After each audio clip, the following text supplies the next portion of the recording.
Hello guys! Nandito ako ngayon sa SM North. Ayan.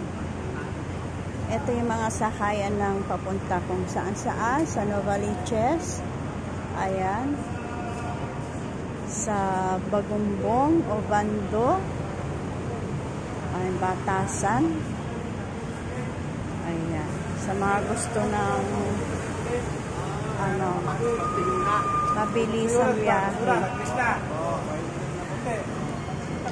Ayan, Obando, Bicas, De Paro, San Mateo, Batasan, SM Novaliches, SM Fairview. Ayan, dito lang po yan sa SM North para makasakay kayo na mabilis ang biyahe. Ayan. Ayan ang mga taxi, guys. Diba? Aga pa, wala pang pasahero sila.